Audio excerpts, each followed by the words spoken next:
Welcome to the Business Brains podcast. In this podcast, I have a conversation with Edgar Baum, the founder of Avasta. It's a company that specializes in using unconventional but much more accurate approaches to get the right data to find your highest value, most winnable customers. We talk about Edgar's early years as a young entrepreneur in Junior Achievers and follow his career leading up to the founding of Avasta. We also get into the common traps that companies fall into when measuring TAM, that's total addressable market, and debate how to accurately measure the value of brand, which is not an easy thing to measure. He's a great guy and very smart. I had a fun time talking to him, and hopefully you'll get some value out of our conversation. Without further ado, here's Edgar Baum. Today's guest is someone who is a legitimate business brain. I've checked his credentials. He checks out. How do I know this? He majored in math in college. Only legitimately smart people major in math in college. That is a fact. Not only that, but his career has spanned multiple Fortune 500 companies, of which we will get into and discuss his journey to become a successful founder of multiple startups. We'll get into that. We'll get into his work as an advisor and as a teacher at the University of Toronto, which is where I met him.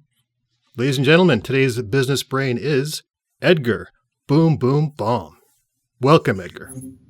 Pleasure to be here. Thank you, Paul. How are you doing today? I'm well. Amazing. So tell us the origin story of Edgar, because you had a really interesting career that I want to know more about. We just literally a second ago, you told me that you were into music production too. Let's talk about Edgar in high school, and then we'll go from there.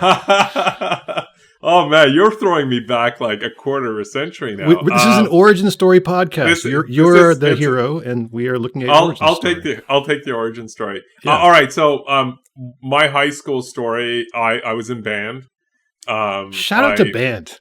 Damn right. And actually, one of my favorite moments of high school was when we went and flew to the UK and did a little band tour and went to a bunch of schools, and I think we did a church as well. And, you know, being a teenager running around in London, England is actually quite a lot of fun when you're coming from Canada. At least it was in the 90s. And I was somebody who, I was up to a lot of different things at that time. I did co-ops, I did internships. I was involved in Junior Achievement, which is the program to go and launch companies. I remember I was 15 and I helped launch the first computer science summer camp at a university. So my job was to go and fill the camp.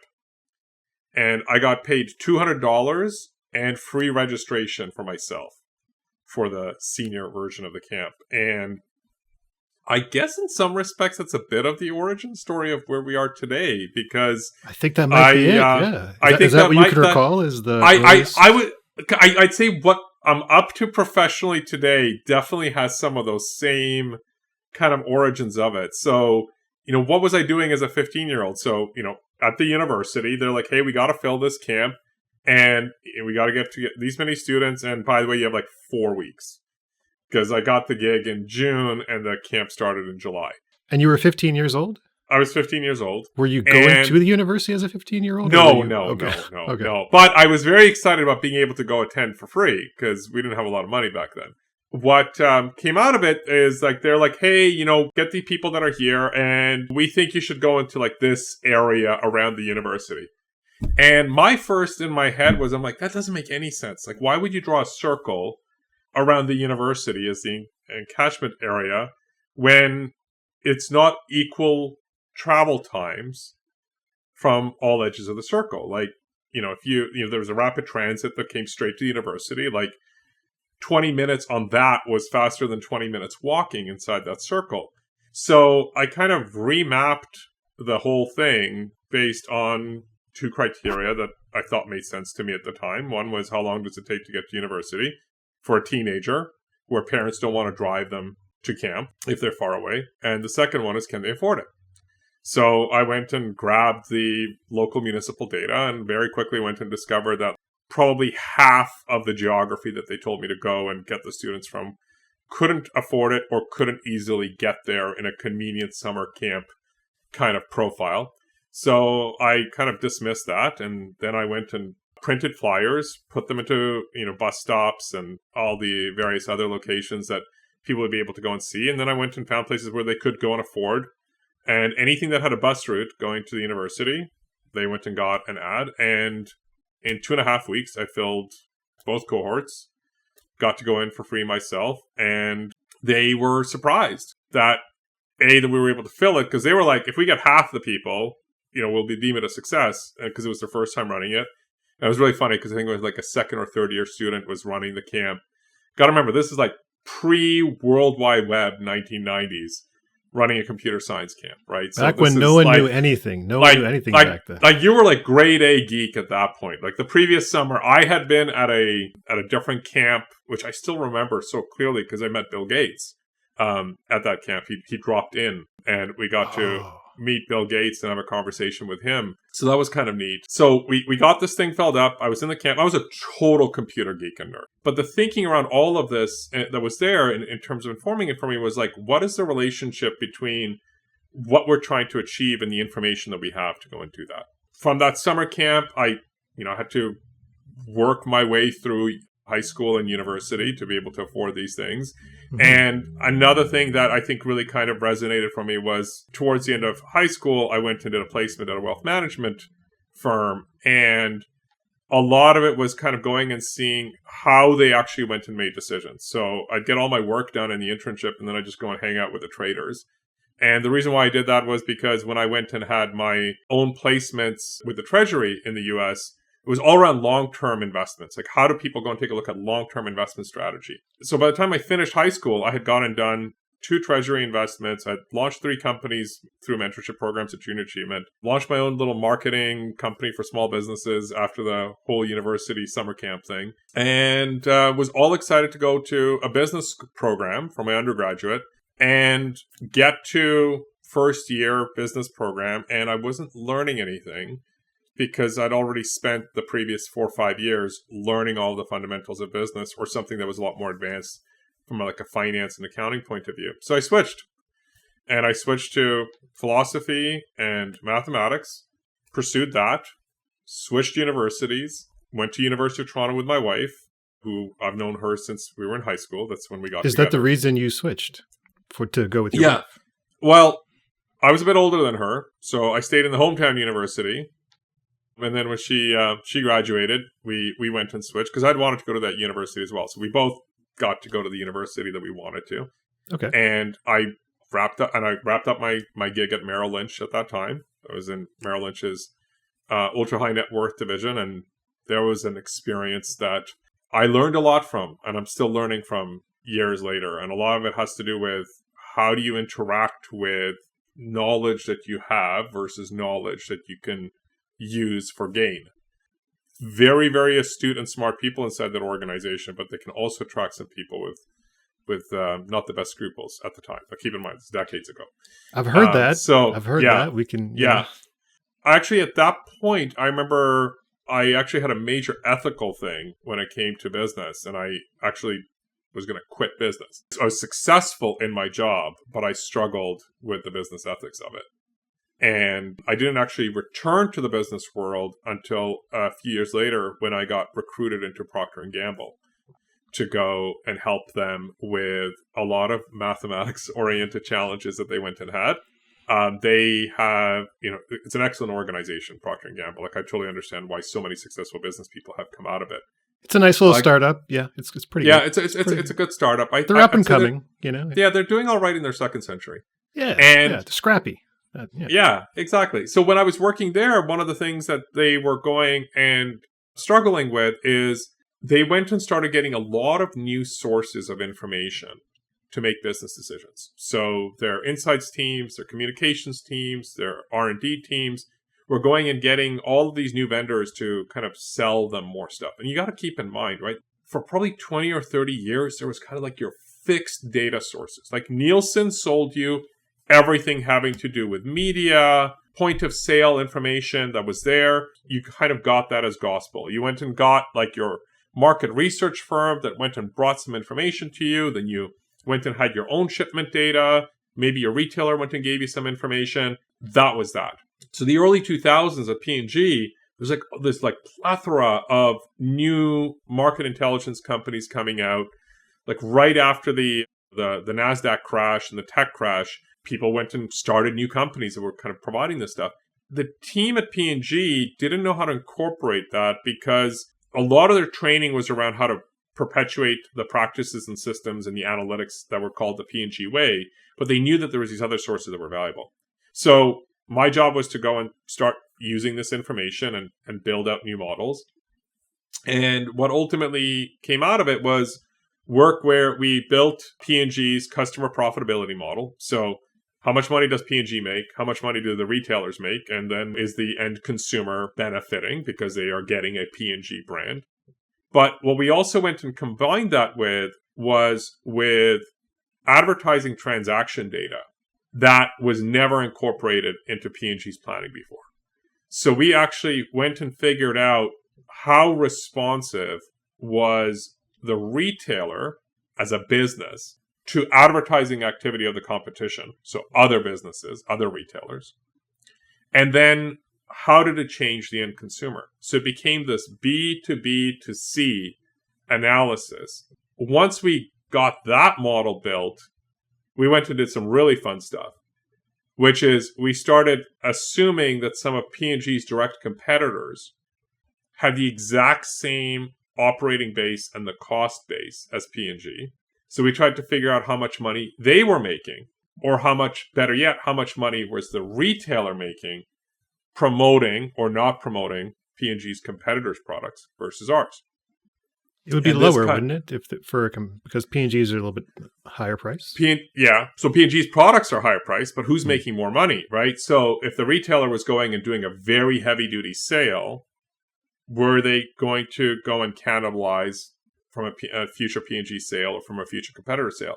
And keep in mind, all of these things were like these planned cycles, right? Like sometimes 18 months out, like we're going to have a campaign, we're going to have an ad, we're going to have another campaign, we're going to have some ads, we're going to have some flyer ads. And then, of course, what was the very big difference that was there in the early 2000s versus, I would say, until 1995? The internet. The internet.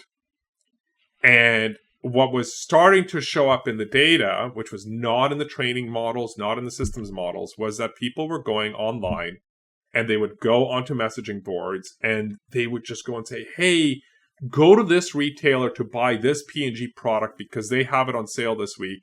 And you better stock up because we haven't seen a price this good for like 8 months.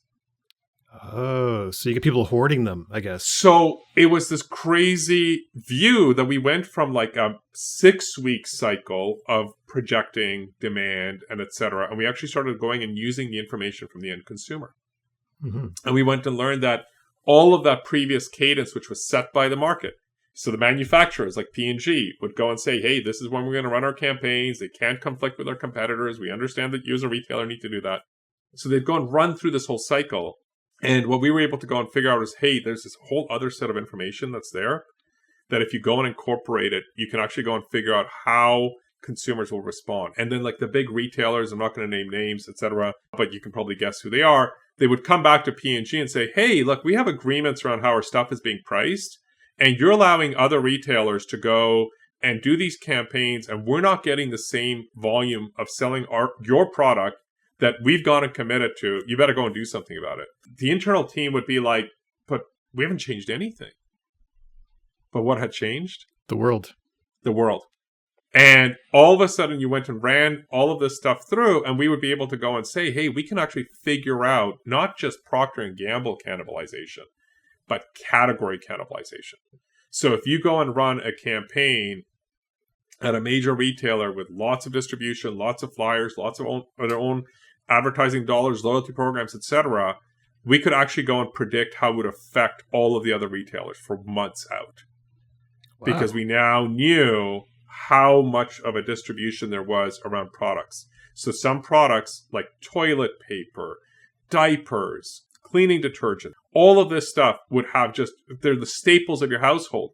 And that's where people would be drawn to online for any kind of sale that they could go and get.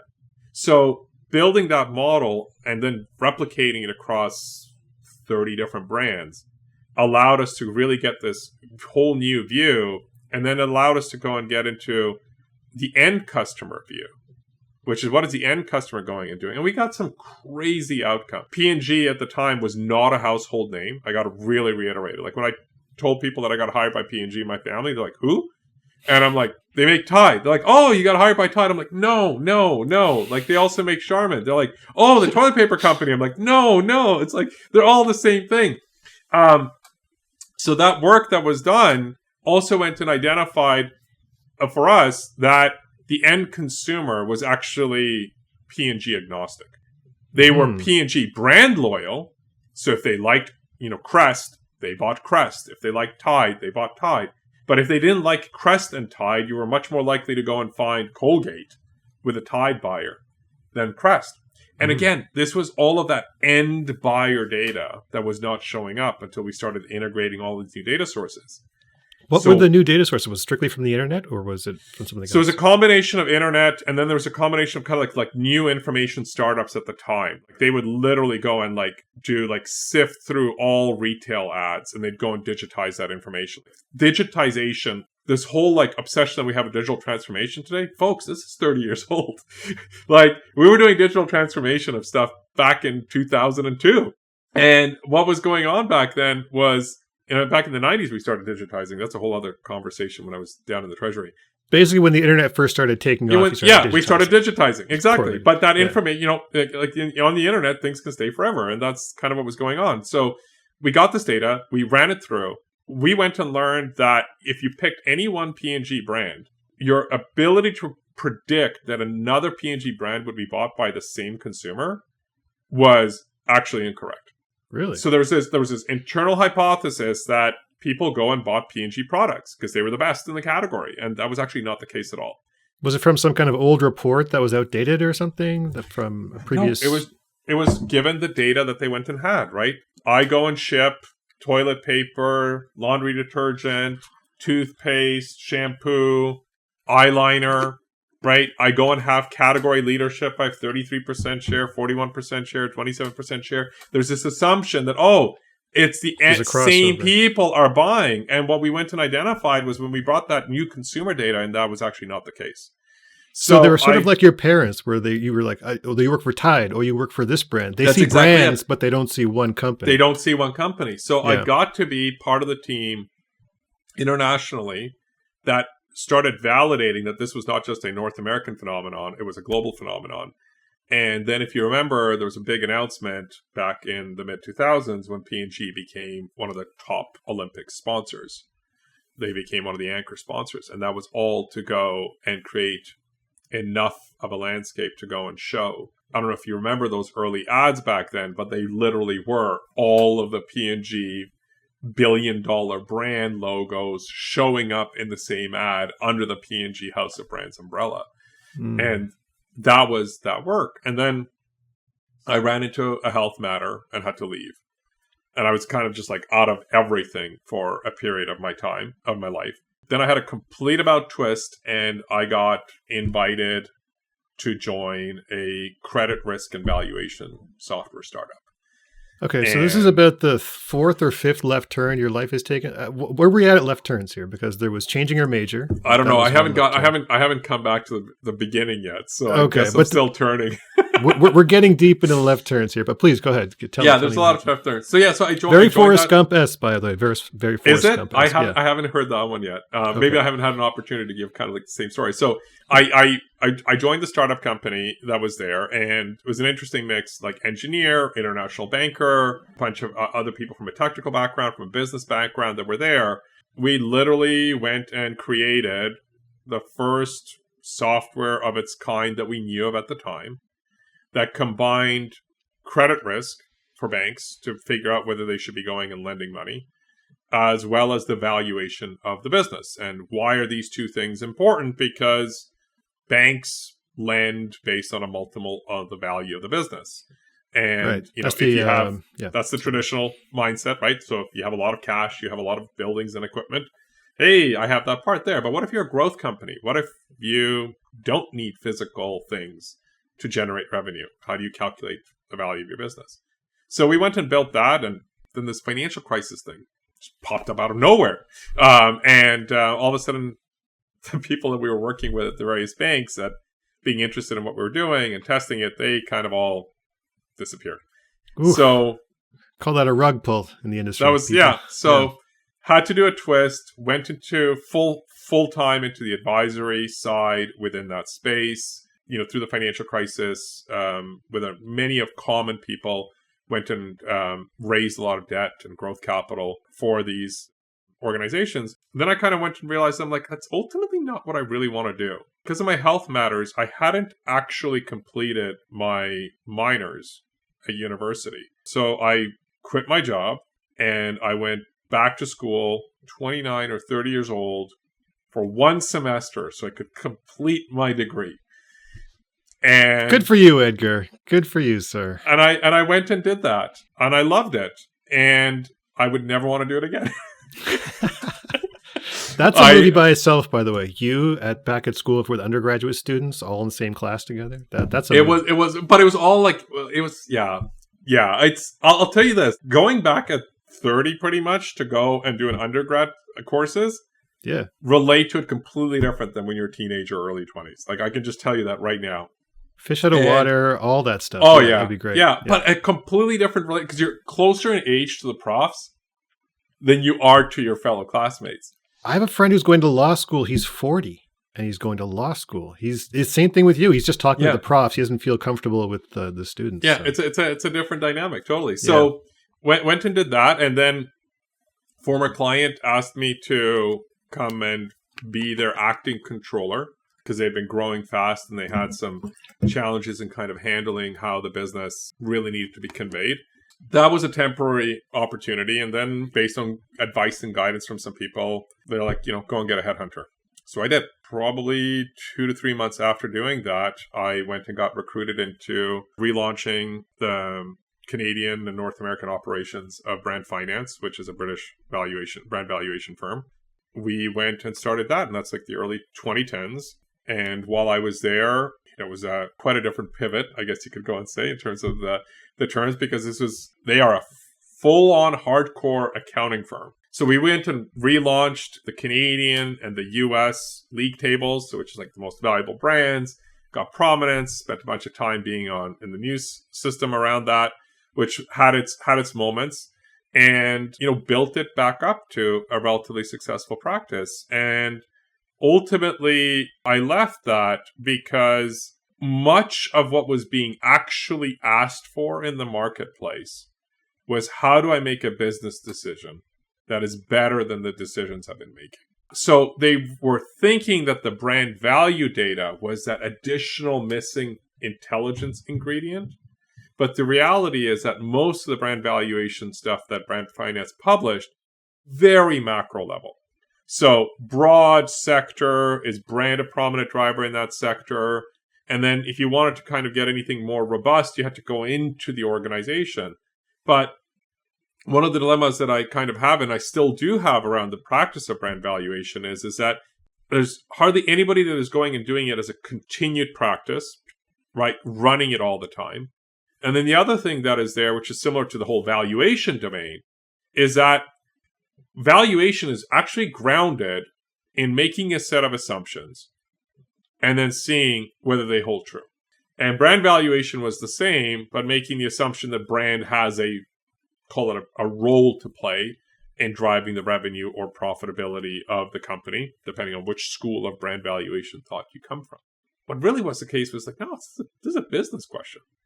On the balance sheet, is it measured as goodwill? Brent, is that generally how? Oh man, that's you just opened a Pandora's box. Oh, I apologize. I didn't mean to. Not at all. Derail like anything. Okay. It's not like it is a complete Pandora's box. If you go and take a look at the valuation of companies in general, until the 1960s, public companies were essentially traded at their balance sheet value, plus a little bit extra if they just reliably seemed to be more profitable than similar companies in their space.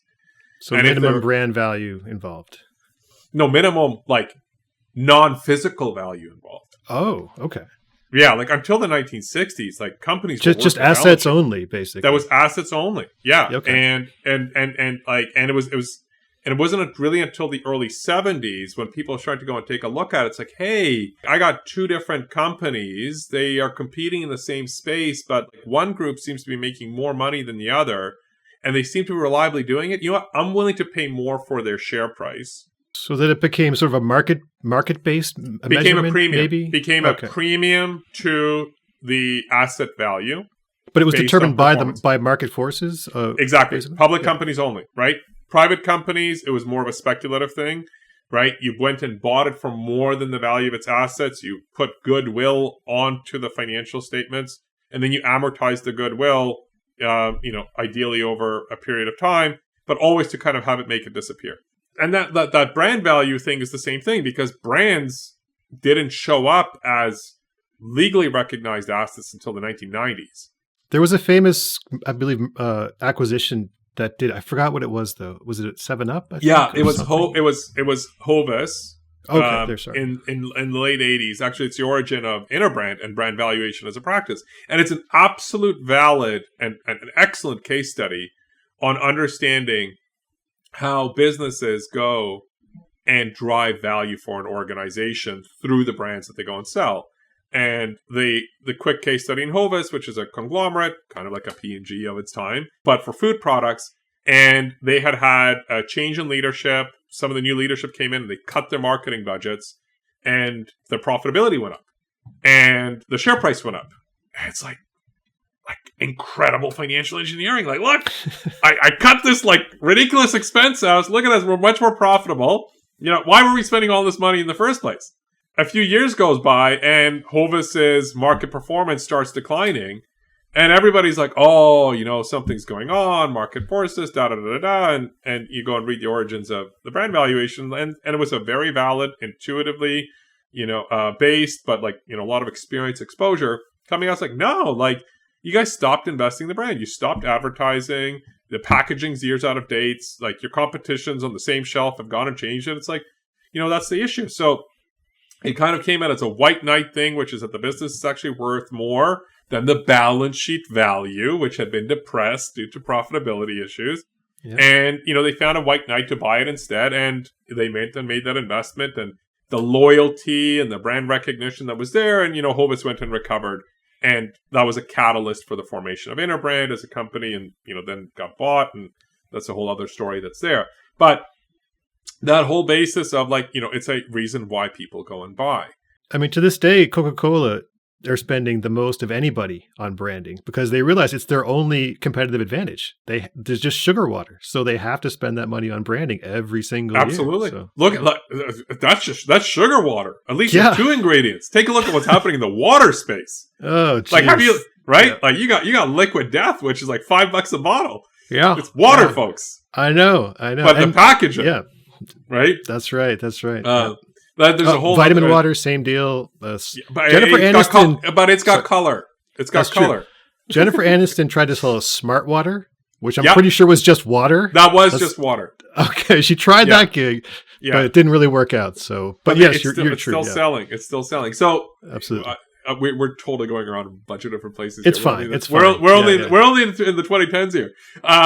So it's fine. It's fine. So on the brand side, brand finance, what we were going and seeing is that people are looking for the business question. You had to go and measure brand, but you also needed to understand other factors that was there. And the CEO at the time, and I still have a professional relationship with him, he doubled down. He's like, no, we're only going to go and do tax and financial statement valuations. I'm like, 80% of our business in North America is for making a better strategic decision. I'm like, I don't think that's a fit with what I'm trying to go and do. Well, you know why he's doing that? Those are things that are controllable. Those things are highly measurable. So correct. CEOs don't like things they can't control. Most people don't. Yeah, and he's a personality as well. All you have to do is just go and take a look up at the CEO of Brand Finance. He's done great stuff for the space. He's really brought it to prominence.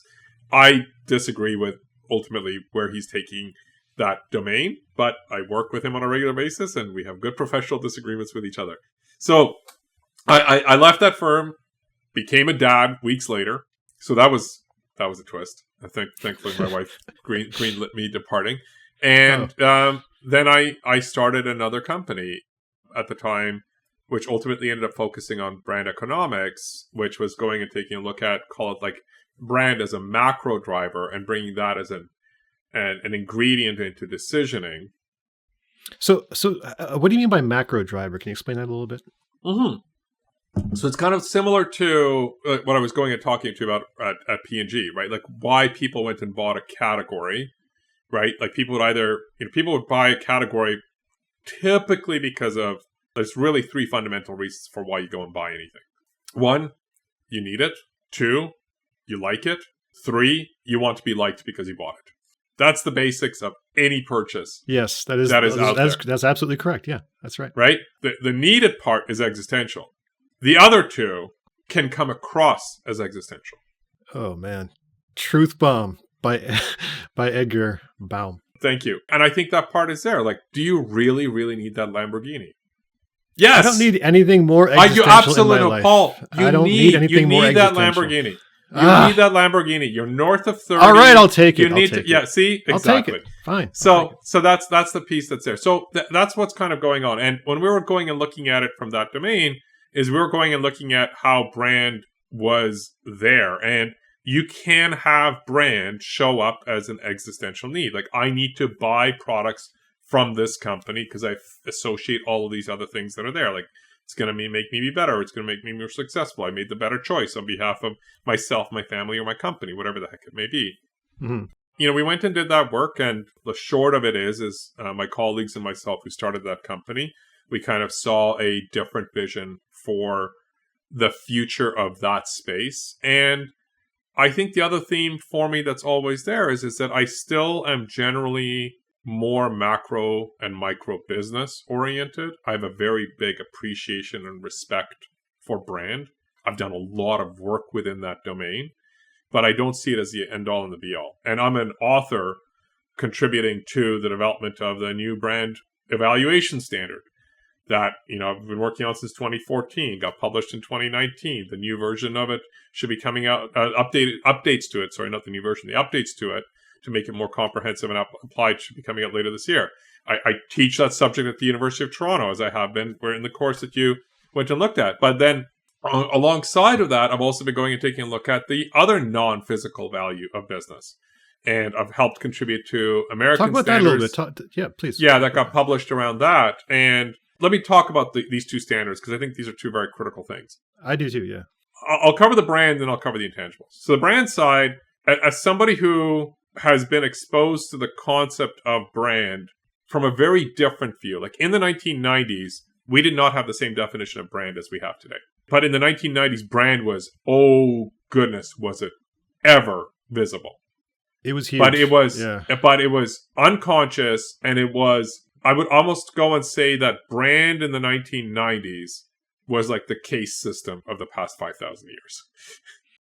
So that work was, I think, very foundational. So when we went and took a look at the brand valuation standard, which was formalized, before my time of joining brand finance, they were a big part of formalizing it. I still view that brand valuation, just as most valuation practices in the world, except for the really proprietary stuff that's never published, is a systemic measurement of assumptions. Mm-hmm. They are sound assumptions, they're grounded assumptions, sometimes they're BS assumptions, but you go and measure it. And the one part that I always found very weird in valuations, going back to my time in the 90s on Wall Street, is that nobody reconciled their damn valuations. So before there was brand valuation, there was valuation, and nobody ever reconciled it. Nobody ever went and said, I think this company's worth $1 billion in 1995, and in 1996, you're saying, I think it's worth $1 billion too. And it's like, well, but the stock market says it went from 900 million down to 800 million. These are analysts we're talking about? Yeah, these are analysts. These are people going and giving guidance. They didn't give any explanation. No. They're just like, you know what? 6.2 this year. 6 last year, 6.2 this year. A lot of that was going and happening. And I remember that was one of my biggest things I was going and saying about, the other thing that was going on in the 1990s, right, is like the digitization. So you got to keep in mind, everything showed up physically, Paul. So nothing was accurate? Every month, every quarter, you got a new guidance on a stock or a sector analysis. You went and read it. Your newspapers came in every day. Right? You always maintained, call it a relatively current take on what was going on. Mm-hmm. And cross-indexing was brutal. Trying to go and get 10 analysts to go and give at the same time the valuation for the same company. Yeah. Took you 3 months. And if it was a lot of trouble to go and do so. It was readily available, but it was hard to. But then, because of digitization and the internet, you all of a sudden started pulling it together, and then all of a sudden you started having almost kind of like the emperor with no clothes experience, but not very many people were looking for it. We started noticing some of that information. We started seeing that data, and we weren't going to go and tell anybody else about it. That was a competitive advantage that we were willing to go and look at information that way. So, we kept our mouth shut, and some things haven't gone and changed. So going back to the brand piece that's here, it's a systemic measurement of assumptions. When we went to go and build the brand evaluation standard, the origins of it are a little kind of funny and quirky because people are like, well, how do brands get this value? And, the explanation is because it's debatable, demand. Apparently. So, there's demand. Yes. Brands don't have value if there's no demand for them. Like I can't give a more simpler explanation to it. Water is valuable because it is a necessity for every single human being in the world. But is it demand from customers or demand from potential buyers who may want to buy the entire brand? You know what I mean? Need it, like it, want to be liked. Okay. It's the very, very basic fundamentals. Because as far as I can tell, the only way to accurately measure the brand value of a company is for someone to come in and buy it and then just subtract what the actual hard assets are and what's left over is brand. Isn't that the only accurate way? No. That's goodwill from an accounting point of view. But I mean, what else could it be though? What else could that goodwill be? Brand. It could be the strength of your workforce. It could be the intellectual property that you have rights to that is going and doing this. Let's say it's Nike though. Let's say it's Nike, and they sell for that's a big number. Okay, I'm going to go and give you an example of something that I have gone and done a deep analysis on. Okay, sure. So years ago, Microsoft went and bought LinkedIn, and they spent a lot of money on it. If you go and take a look at Microsoft's financial statements at the time, something like 76% of the value of LinkedIn was goodwill. As what was made up of the goodwill though? Was it brand? Was it no? That was it. It was goodwill. Goodwill was everything that we couldn't explain between the amount that we paid and what we could explain. That was goodwill.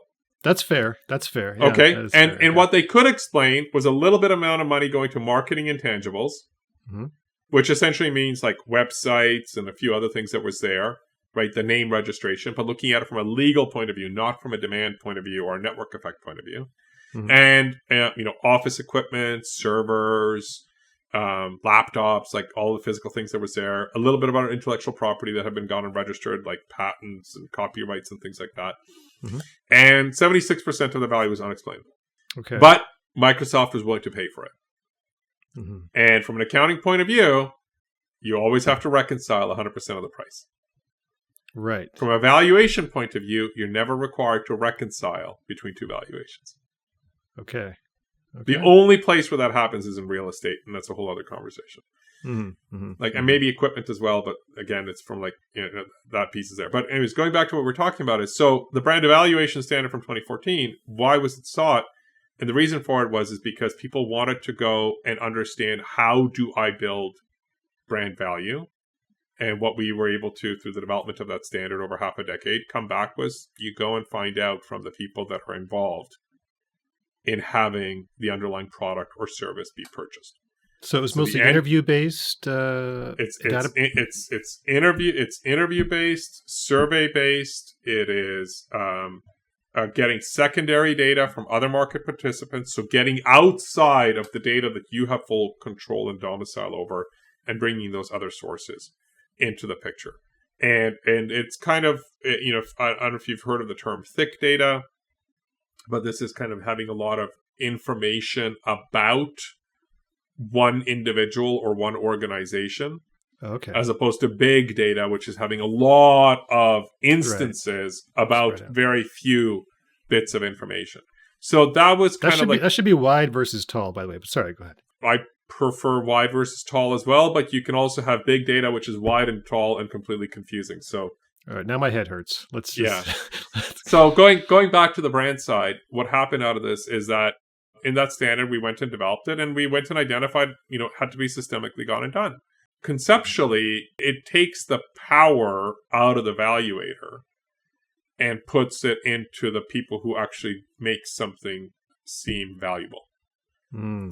So you now become a steward of the value of the brand as opposed to the definer of the value of the brand. So very different, call it philosophy around understanding what value is. And it's a better business management tool. But you still need to go and recognize that people go and buy brands. And you need to understand, why are your brands being bought? Things that are necessities absolutely have brand value, because there are other equivalent necessities, but one will still get bought more than the other will. And then the other side of the work that I've been going and doing was around the intellectual capital in the Boardroom Standard, which is, how do you, as the leadership team and call it the governance function of the business, understand what is going to generate the future value of your business, and what are the things that you can consciously identify and monitor that may risk that value from coming to fruition. From a brand standpoint? All overall standpoint. Okay. Yeah. So human capital, your workforce or your potential workforce. Relational capital, which is, call it everything that drives demand, your customer base, your channel partners, your influencers, and then your structural capital, which is kind of like, how does your business actually run, your processes, your procedures, your proprietary, call it secret sauce that is recognizable by the market. And brand is in the relational capital as a driver for why people come to buy from you, but it's also an integral component of the human capital, which is, why do people want to work for you or stay working for you? So a lot of this is, all of this is measurement. And if you go back to that 15-year-old kid, I went and measured what was going to go and drive demand. And I guess what I'm doing now in my 40s is measuring it on a completely different scale. Not doing it. You started off measuring TAM for the summer camp, right? You did your own TAM report for the summer camp. I did the TAM for the summer camp, and now I'm doing it on a global scale for other companies. So I guess that's a big part of what's there, and which brings us to Avasta, which I started 4 years ago. Let's get into Avasta. Yeah, Avasta was, I think, a two-pronged kind of response to everything I've kind of gone and had professionally. Just wrapped up 4 years. We're in year 5 of building the company. And what Avasta really is call it the measurement-driven company, but we are insights consultants for our clients. We go and provide the types of insights that we really feel, because of that mathematical measurement foundation, the ability to synthesize all of that data across different sources and make sense of it on behalf of our clients, is what is really our value proposition. So we're here to really go and address, call it the squirmy questions that can sometimes happen inside organizations. So I'll give you a great example that's there. It happens a lot of the time in conversations in the marketplace that I have. So somebody will go and say, hey, our total available market, our TAM, is $20 billion.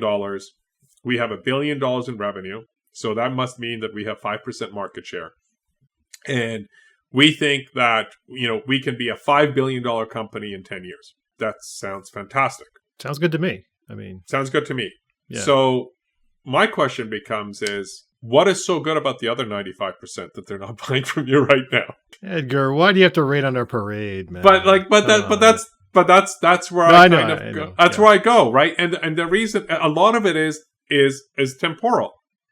Your company generating $1 billion in revenue might be 10 years old, and the industry it could be that the market expanded and the market expanded, right? Yeah. But you go and take a look at it, and the question that I always go and ask is, okay, so you want to grow from $1 billion to $5 billion, but which $4 billion do you want to get? The best $4 billion, as far as I'm concerned. But which one do you know they are, right? How do you know? That's why we got to call Edgar at Avasta to explain it to us. Well, you call my team at Avasta. I'm happy to go and provide whatever I can. But I go and take a look at it, and what I kind of want to bring out is 2 guiding principles to the work that we go into. One is winnable versus valuable versus everybody else. Mm-hmm. So you can go and win a lot of business, but it's not necessarily going to be valuable. If you want to go and ramp up your revenues, what are you going to do? Put your products on sale. You might not be profitable, but you sure hit your revenue number. And then you got to go and take a look at who is your valuable customers. So there's a bunch of customers that are out there that are valuable, but they may not be winnable right now. I think what happens in a lot of organizations, and most of Avasta's work now, has migrated fully to B2B, and going forward, we're going to be a B2B organization in our work, is that the sales organization, just by the nature of the practice, can be frequently distracted by winnable customers.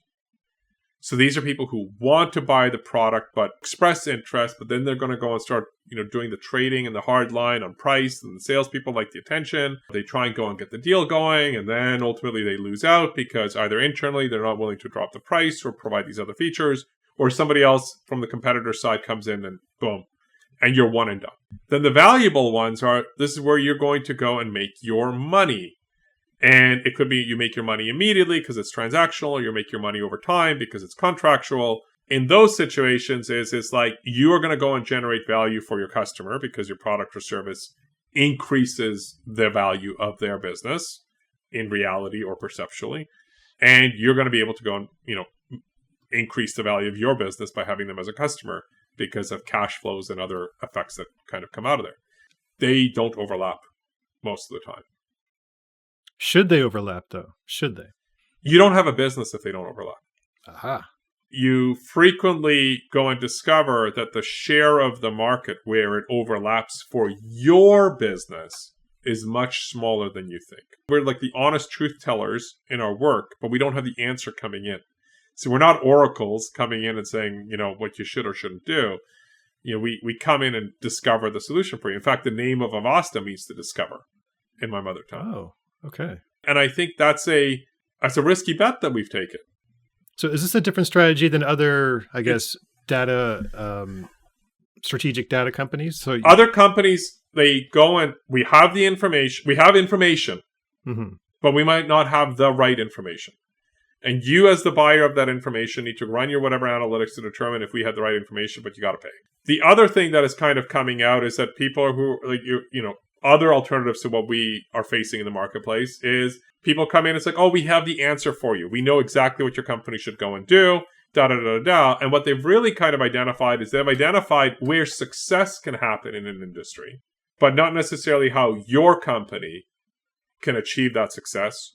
Or worse, does your company have the permission to pivot to being that way?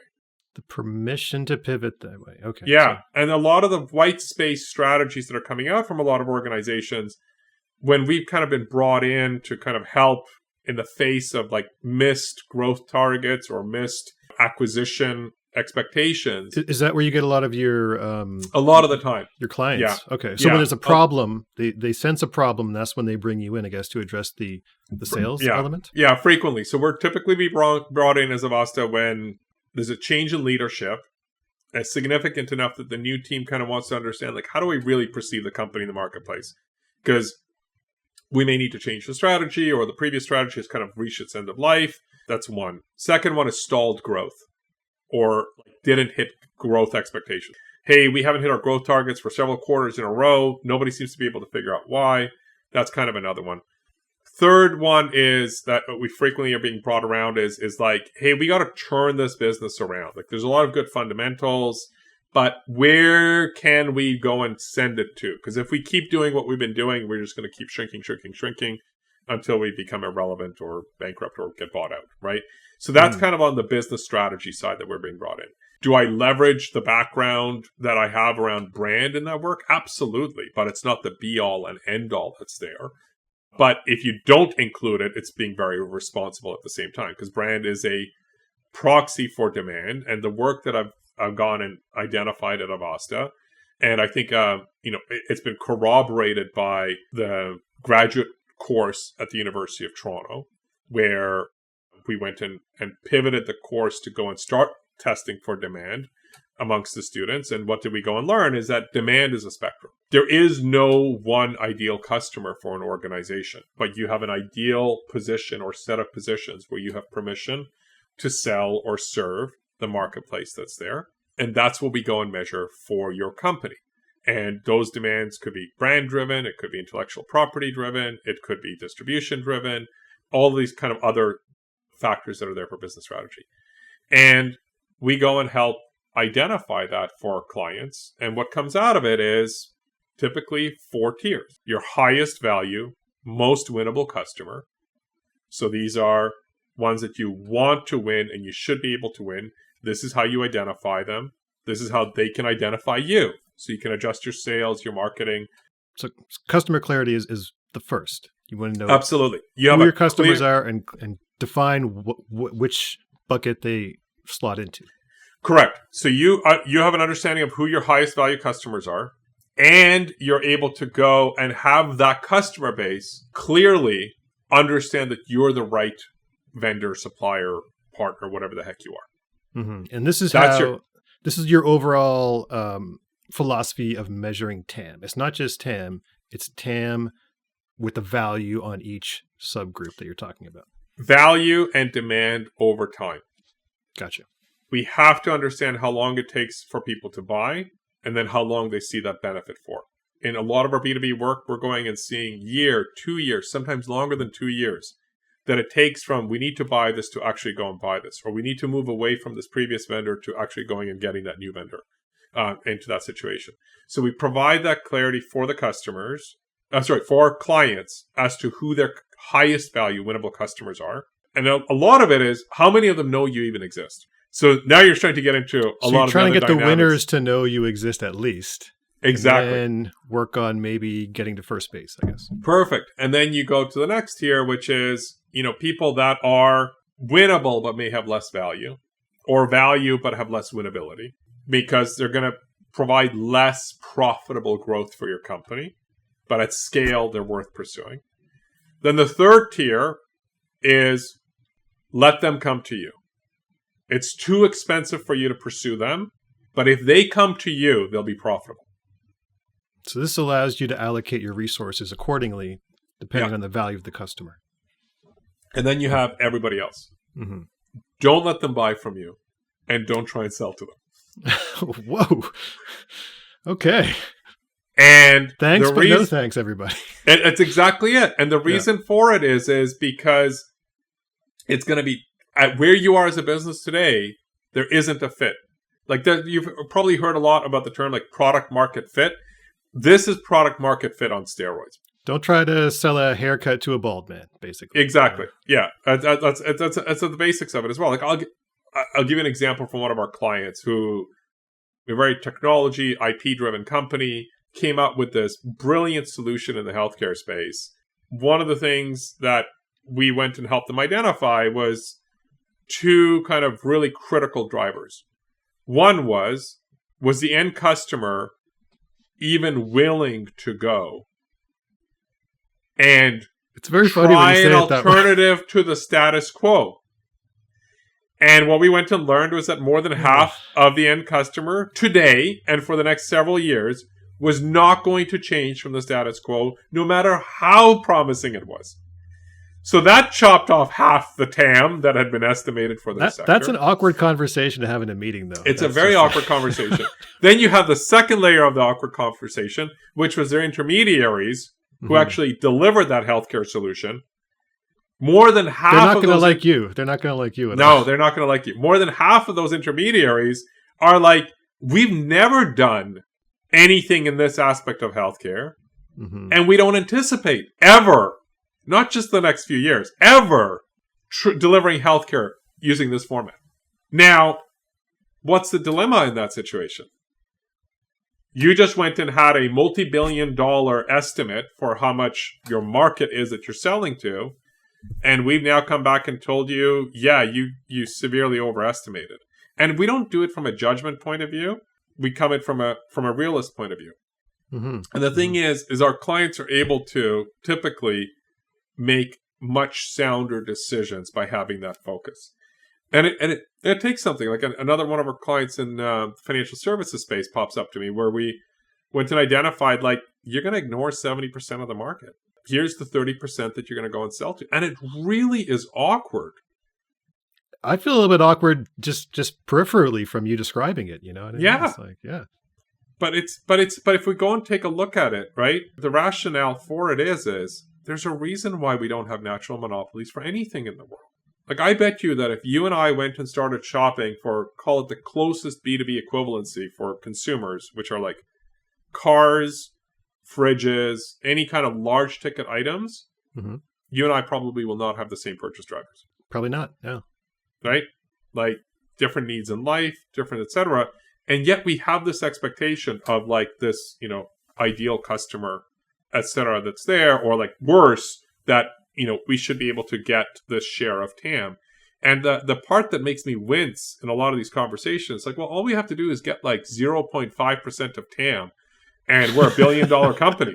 And I'm like, yeah, which is that 0.5%? How do you know who's going to be that? Yeah, every marketing report has that stat. If we can just 1% of the market will be billionaires. They all hey, listen, I'm going to throw you back to my P&G days. You got a double promotion at P&G if you were able to go and increase and maintain share of market by whatever that definition was for your category for 18 months. Double promotion, eh? Like, yeah, I know a bunch of colleagues back then. Like, they went and beat the threshold. Like, I'm going to make a number up. It's like you're at 22%. Yeah. And your target was 24. And you grew it to more than 24, and you kept it above 24 for a year and a half. Boom, double promotion. Why? Because at P&G, if you went and got 2% of a $10 billion consumer space, I think you made your salary back and more.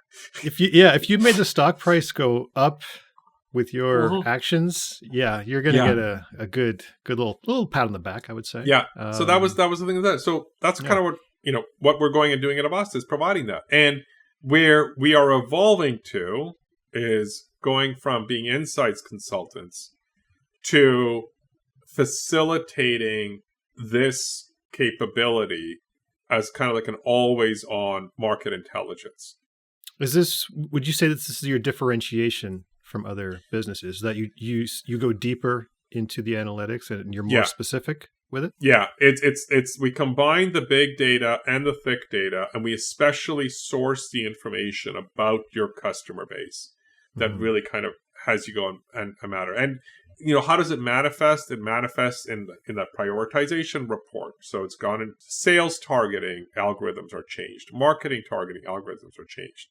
We've had conversations with the finance teams of our clients to help them understand that and adjust how they go and ascribe valuation or allocation of capital for budgets and things like that. Because if we're able to go and showcase that, hey, demand is greater down this avenue than the previous one that you were going and pursuing, where are you going to go and get a higher return on your deployed capital? So that intersection of being in finance roles, being in marketing and sales analytics roles, having that mathematics background, and then building out this team at Avasta who are really becoming masters of their craft if they weren't already, is what allows us to go and bring that expertise to the world. And it brings me to the other aspect of the conversation, which is what I kind of call the redefinition of strategy. So I really think that we are in a time trap when it comes to strategic models.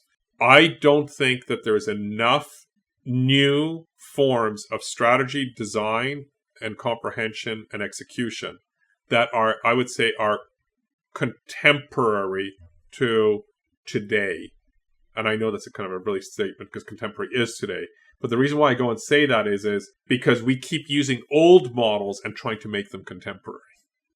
Or using old models and trying to use them today. Like if you look at most management strategy or business strategy guidelines that have been developed and perpetuated through business schools and etc. SWOT analysis, PESTLE. All pre-95. And we really kind of got to go and take a look at, like, you know, there's the 1995, like the internet became social. But really, society didn't become internet dependent until probably mid-2000s. Like there was kind of like hints of it, but like we look at it now, and I would say even in the B2B world is even slower to it. Like I'd say the past 5 to 8 years, depending on which industry you're in, has B2B really gone digital. COVID really accelerated it. COVID forced everybody to become digital. And again, it kind of goes to, are you using a pre-COVID sales model in your company today successfully? Mm-hmm. Maybe once in a blue moon. But like in today's environment, it's completely different. So what we've gone and developed and what we're very much incorporating into our work within our clients is kind of like the replacement from OKRs to OCRs. So objectives, constraints, resources. So you really want to document your objectives as a business. And the way that we go and document it is we want to go and understand what the heck do people think are the objectives of the business amongst the leadership team. And we put them on a spectrum and we identify how aligned they are on those objectives or not. Second thing is we take a look at the constraints. So what can your business do or not do? Regulatory frameworks, geographies that you're operating in, your procurement challenges that are there with your vendor ecosystem, etc. And then there's a whole bunch more that's there. And then there's resources. So what do you actually have available? Cash, personnel, market appetite, all of these types of things. Branding might have a great brand. Yeah, do you have a strong brand or a weak brand that's there? Like constraint could be have a weak brand. And strategy for us is figuring that intersection out for you in terms of what's the highest value, call it within that triangle, that you can go and develop. And we kind of take that and build on it by doing the same thing for your customer base. Your customer base has a set of objectives. They have a set of constraints. They have a set of resources. And what you go and discover is that, hey, on the spectrum of objectives, from my objectives to my competitors' objectives, to my channel partners' objectives, to my customer objectives, I'm not going to hit on all marks. I got to figure out the ones that I'm going to go strike home on. On my constraints versus my customers' resources, where can they succeed? And then vice versa on my resources versus their constraints. And that allows you to kind of paint a picture of the marketplace and find out how quickly can it go and move. I'll give you an example of something that when I was working in telecom a lot, which just seemed very bizarre for me, and it still does. There was this campaign-driven obsession that was there. And I would say it's a function-driven exercise, and all of them are culprits, Paul. All of them. Finance is culprits for hitting quarterly target. Salespeople are culprits for hitting quarterly target. Marketing people are culprits for trying to hit quarterly target. And then they forget about what the heck the customer can actually go and do. And you'd go and like, just remember, like, when is the best time to get a cell phone plan? I think I might be a culprit here too, because I used to work in marketing. Okay. We did think like this. We were just very much like, what can we do to get some sales? Damn it! Let's just figure out what we can offer. Not even thinking a year ahead. Just thinking 6 months ahead. Oh yeah, listen, that's long term, man. That's long term right there. So the best 4 days in any year to go and get a cell phone plan is December 27th through the 31st. Oh really? Yeah. Oh, as a consumer, because all the phones have been given out at Christmas. Talk me through. Everybody is trying to hit their year-end quota. Oh, sales cycle is over. Okay, right. Yeah. All of the marketing just went and spent everything around trying to get attention. Okay, while everybody else is trying to get your attention. This is worth having you on by itself, by the way. This little information right here. The people on YouTube will like this. So this is a great tip. Right? And then you go and have the finance people who are like, we need to go and show some kind of results. And then the piece that's there is, what share of the marketplace is available to actually buy? Right. The last thought before you very, very little. We call that putting the cart before the horse, I believe. And I believe we do go and do that. So we're seeing the same thing happening in B2B. And the part that kills me is I see these articles, and they're valid. I totally say that they're valid. And they're like, the typical B2B, audience, only 5% of them are in market any given time. Would you say most strategic practices would you say that most strategic practices in B2B are pre-internet strategy? A lot of the frameworks are pre-internet. Right? We just kind of keep perpetuating that same thing. So you go in here in B2B, like 5% are in market at any given time. And it's like, well, hold on a second. Did you confirm that for your industry? Did you confirm that for your valuable customers? Did you confirm that for your Winnable customers, or did you I'm getting a little nervous just having these questions asked. So that's what we go and do at Avasta. We go and ask squirmy questions. Yes. And most of the marketplace doesn't want to buy our services. I am absolutely confident in that. It's very pessimistic, Edgar. You know why? Why? Because we went and applied our own expertise on ourselves, and we went and learned that 5 out of 6 executives would never buy our stuff. And we know for the 1 in 6 who would, what are the circumstances? What are the things they have probably gone and experienced? What matters to them? Organizationally, personally, psychographically, can they afford it? Are they willing to afford it? Those are 2 different things, by the way. Can and willing. Very important to go and distinguish. Mm-hmm. Right? So we went and figured that out for ourselves. And we have a pretty rapid way of identifying if it's somebody not one of those 6. Mm-hmm. And if there's only one of those 6 inside an organization, we probably are going to have a hard time sticking around. Okay. So we need to go and find more than one person like that. Like a team really needs to be oriented around that point. But that's what we went to learn for ourselves, right? And that's what we go and bring to our clients is that same expertise. And it requires a shift in your thinking. You really need to go and find out what is the optimal business strategy today is being able to find an overlap between what you're trying to achieve as a company and what your customer base is trying to achieve that you can help them fulfill on achieving. That's a very succinct way of putting, I think, just business in general. That's what every business should be focused on, I guess, aligned with that framework. What can I do? What is the customer looking for? Where do we cross? So and that's customer clarity. That's customer clarity. And what you go and discover is that customer clarity isn't for 100% of the customers. No, that's too bad. Right? And you get out of this financial definition of the market and you get into the human definition of the market. Because somebody going and saying it's a $20 billion TAM, my first question is, how many companies is this? How many people in the companies are involved in going and buying these types of decisions? Are they all in the same department? Like, what have they been going and buying before? Like, these are all kind of like we just go and ask a ridiculous amount of questions around, can we clearly articulate who the customer is? And if our client can't define who their customer is, then we have a real problem.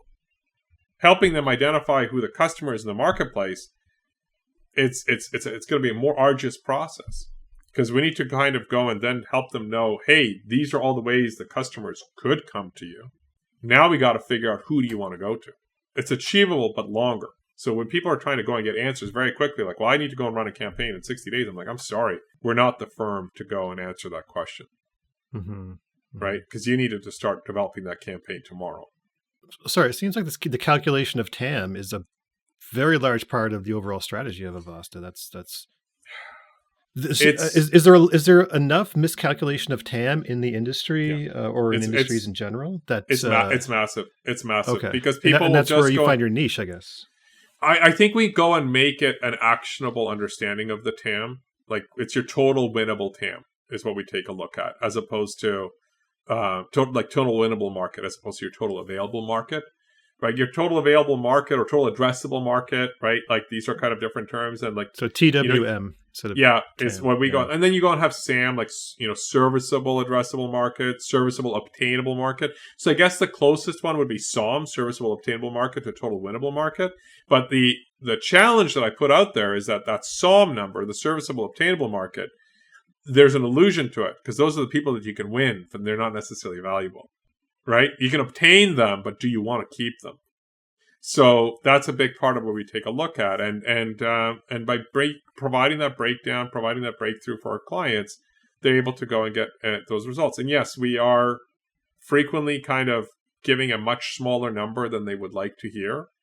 However, we give them much greater clarity on what to execute against. And the way that I go and take a look at it this way, I have yet to run into a company that has a large TAM where we give them a number that they can grow that is less than what they've grown in the past year or the past 5 years annually.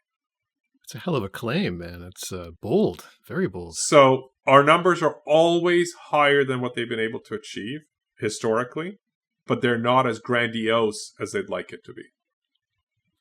That's it's very stoic.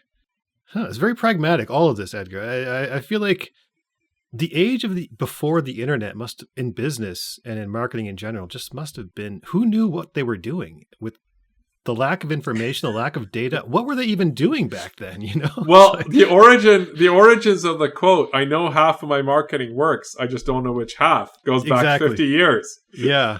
Right. Man. So you go and have that one as there all the time, right? There's there's other crazy kind of like truisms that are out there, right? Like 97% of startups fail, and 90% of venture capital companies, don't make the money back. And like, I don't know whether that one's still true. That's probably been going up or down a little bit. But venture capital only started in the 1970s, so the sample size is pretty small, Yeah, we've had a lot of it the past, since the financial crisis. But then you also go and take a look at like, acquisitions. Like the vast majority of companies that are acquired for a premium don't realize gains above and beyond that premium. There's several public companies that we track as part of our work that are serial acquirers. And there's one of them that I remember looking at. I'm like, wait a second, their market capitalization is the same as it was 9 years ago. But in that time, they've gone and spent tens of billions of dollars on acquisitions. Do you want to see the company? No. Okay. Yeah, I can't right now. But I'm pretty sure if you go and look, there's not going to be that many that you're going to go and find that. And then like the part to me, I'm like that's absolutely crazy that like you've just been going and buying companies, using stock to buy those companies, and then you're not worth any more several years later. The value loss that is there is absolutely nuts, but people forget about it because there isn't that longitudinal tracking. Do you think it must be human error? Because when you buy as a CEO, when you buy another company or merge with another company, it gives you so much cachet. You've made a splash. It creates headlines. And the actual result of the transaction won't really be known until 10 years. Well, maybe 5 years, I would say. Yeah, private equity has grown dramatically off the back of being able to do that. But even private equity has evolved, right? Like, if you take a look, right, like for decades, private equity was going and buying companies, making them operationally more profitable, then selling the more profitable company. And there's a whole other conversation. You want to talk about private equity? It called those MBOs, right? The management buyouts or the private equity buyouts, right? They'd go and buy these companies that cut costs, have them be more profitable, flip them or IPO them, and very few of those companies after that cost-cutting piece actually came out and were more successful companies years after the private equity organization got rid of them. Now, that, call it like efficiency-driven buyout practice, has almost completely disappeared. So a lot of private equity now is kind of going into, bolt-ons, creating kind of like super leaders inside a category, or call it they're driving profitable growth. Those have definitely had a lot more success relative to call it the legacy. But it used to be the way. It's like, hey, I'm going to buy two companies. I'm going to merge them. It's like, oh, we don't need as many sales forces. Like you bought out a competitor, right? You should be going and having efficiencies. But really, who's competing today anymore? Like there's not a lot of companies that we would say are competitors to each other really aren't as competitors to each other. There's been so much consolidation in the larger industries, and in tech, they're all monopolies. So I don't know, maybe the mid caps. Like a little bit in there, but like you go and take a look at like, is Microsoft a competitor to Amazon? No, kind of.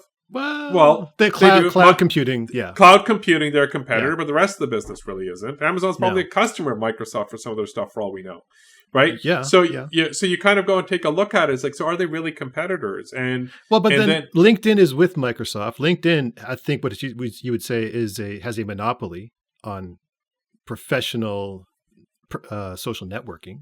I mean. I probably agree with that. I think there's a few others that are kind of trying to make their mark, but I don't remember. Google's the most famous. Yeah, Google's the most famous one. Monopoly on search. They're about to be taken out by ChatGPT, but we won't get into that. That's a whole other thing. That's a whole other conversation. Yeah. But if we kind of take a look at it, I think that's going to change. But the idea of competition and competitors has kind of changed. Like I would say the internal assumptions of who the competition is has never been 100% matched to the market. The marketplace views... Is it more? You're saying it's less competitive? It's much more diverse as to who or what is deemed a competitor. Because, like, look at it just from yourself as a buyer yourself of things, right? It's not like 3 choices on the table. It's right. 3 choices or none of those 3. Like, you might just forego not transacting at all. Yeah. And what happens is that, and I'll kind of like add one more thing, which to me is one of the fascinating aspects of our work that emerges as kind of an externality of our work. If you go and take a look at a typical financial statement, right, the profit and loss or the income statement of a company, and it will go and show you went and had $100 million in revenue. But you might have gone and sold $120 million worth of stuff at your list price, but you sold it for $100 million. Your financial statements aren't going to go and show that you went and gave your customers volume discounts or things like that, unless, from an accounting point of view, you sold it to them and then you went and gave them a credit after. Mm-hmm. If I just sold it for less, I can never go and show that. So now you're saying that you should be selling for 120, but you're actually selling for 100. Okay? Now, if your salespeople are only selling half the time successfully, how much do you try and sell? Oh, geez. This is the math guy in me now going and driving you crazy. 100% of the time, because you don't know which half. Well, let's do that, right? So you sold 120, yeah, but you recognized 100.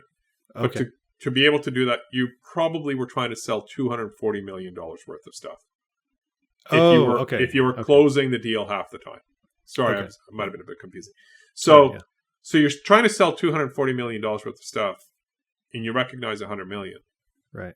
But nowhere does it show in your financial statements that you went and tried to sell $240 million worth of stuff, and that $120 million of it never got sold. That's 1 year. After 5 years, you have tried to sell more than $500 million worth of stuff that never got bought.